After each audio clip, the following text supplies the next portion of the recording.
کہ دیکھیں سب سے بڑی تعلیم بچے کو ملتی ہے ماں سے.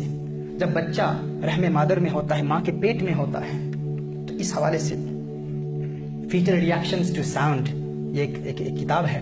اس میں ڈاکٹر برنٹ جے وہ اس پر کلام کرتا ہے. وہ کہتا ہے کہ بچہ جب ماں کے پیٹ میں ہوتا ہے تو 4.5 ہفتے کے بعد بچے کا اوڈیٹوری سسٹم مکمل ہو جاتا ہے، یعنی بچے کی قوت سماعت جاری ہو چکی ہوتی ہے. اور وہ کہتا ہے کہ بچہ اپنے ماں کی آواز سن لیتا ہے، بچہ اپنی ماں کی آواز سنتا ہے، اور سب سے زیادہ آواز جو سنتا ہے وہ ماں کے دل کی دھڑکن ہے. وہ کہتا ہے ماں کے دل کی دھڑکن کو سب سے زیادہ سنتا ہے. اور ماں کے دل کی دھڑکن بچے کے دل پر ایسے اثرات مرتب کرتی ہے کہ اگر ان ایام میں ماں خوش ہو تو بچہ پیدا ہوتا ہے تو خوشحال زندگی گزارتا ہے. اگر ان ایام میں ماں غمگین ہو، ماں غصے میں رہتی ہو، اور اگر ماں ان ایام میں پریشان رہتی ہو تو بچہ جو پیدا ہوتا ہے اس بچے میں بھی غصے کی کیفیت رہتی ہے، پریشانی کی کیفیت رہتی ہے. لہٰذا یہ انتہائی اہم ہے کہ جب ماں ان ایام سے گزر رہی ہو تو ماں اس وقت خوش رہی اور قرآن کریم کی تلاوت کرتی رہی، جس آپ صلی اللہ علیہ وسلم کی عظمتوں کے ترانے اڑاتی رہی. کیونکہ وہ جو 9 مہینے ہوتے ہیں وہ بچے کی تربیت ماں کے پیٹ سے ہی شروع ہو جاتی ہے، ماں کے پیٹ سے شروع ہو جاتی ہے.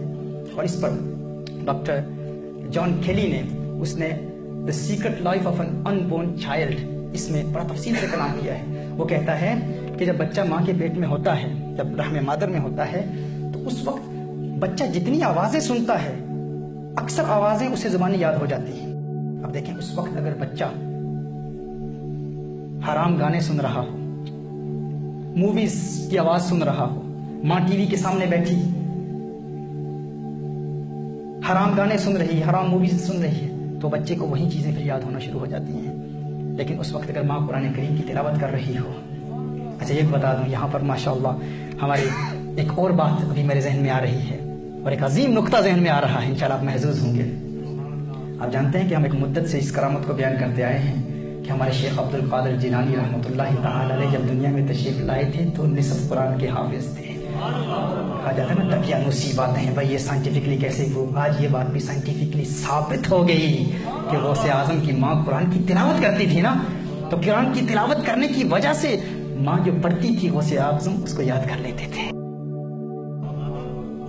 غوث اعظم اس کو یاد کر لیتے تھے.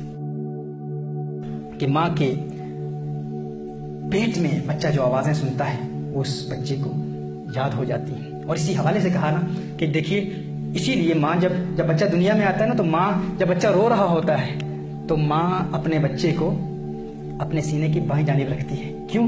کیونکہ وہ دل کی دھڑکن کو وہ بچہ جس کا عادی ہو چکا ہوتا ہے وہ جب دنیا میں بھی آتا ہے نا تو سنتا ہے تو اسے نیند آ جاتی ہے، اسے سکون ملتا ہے. اسی حوالے سے یہ جان کیلی کہتا ہے، وہ کہتا ہے کہ آپ دیکھیں کچھ ایڈلٹس بھی ایسے ہوتے ہیں، کچھ بڑے بھی ایسے ہوتے ہیں، کچھ نوجوان بھی ایسے ہوتے ہیں کہ جنہیں ویسے نیند نہیں آتی، لیکن اگر کلاک کی ٹکنگ کی آواز کو وہ سنیں تو انہیں نیند آ جاتی ہے.